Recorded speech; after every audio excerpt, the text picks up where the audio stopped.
Kalau api tu lebih, dia tak akan hanguskan makanan sebab berkat doa nenek, dan setiap api akan masak satu lauk. Jadi, kalau dua api, dia akan masak dua lauk dia. Kalau lauk tu lebih, dia tak akan masak lauk yang lebih tu. Jom kita tengok berapa player ni dapat skor untuk ketupat dengan rendang dia. First thing first, kita tengok ketupat. Kita kira setiap ketupat yang sebelah api. 1, 2, 3, 4, 5, 6, 7, 8, 9 dan 10. Jadi tengok ni, ada lauk ketupat diagonal kan?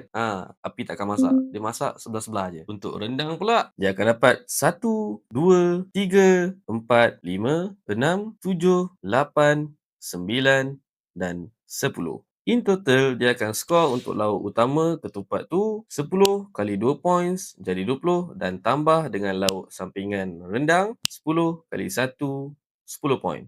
In total dia akan skor 30 kan? Tapi tak guys. Ingat tak baki 2 kad dalam tangan tu? Jadi saya akan tengok 2 baki kad dalam tangan tu. Setiap kad api tolak 2 points. Jadi dalam kes ni, player ni tolak 2 point.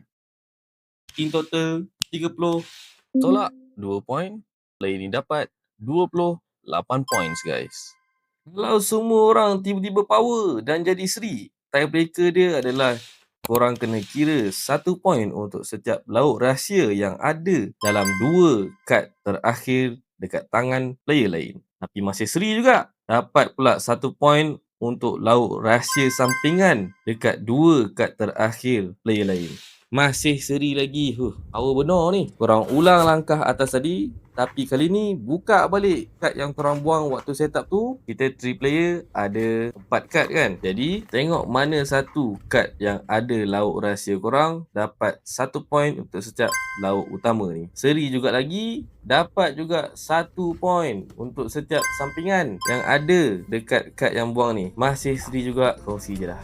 Jadi itu saja guys, cara main ketupat rendang ya. Hanya ambil masa 15 minit saja okey untuk main game ni. Dah lah, game ni local designer kita buat guys, daripada designer Araduas Rasis dan dilukis oleh Saburba.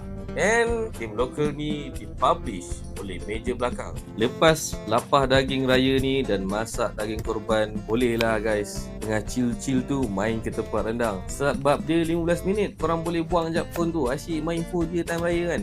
Kita ubah sikit norma raya kita kali ni, main board game bersama family dan spend masa untuk interact dengan family korang. Follow Playroom untuk lebih banyak konten-konten cara main. Korang mesti tak tahu ada banyak lagi dekat Malaysia ni game lokal yang best guys. Have fun dan jumpa korang di next video dalam cara main, dan selamat Hari Raya.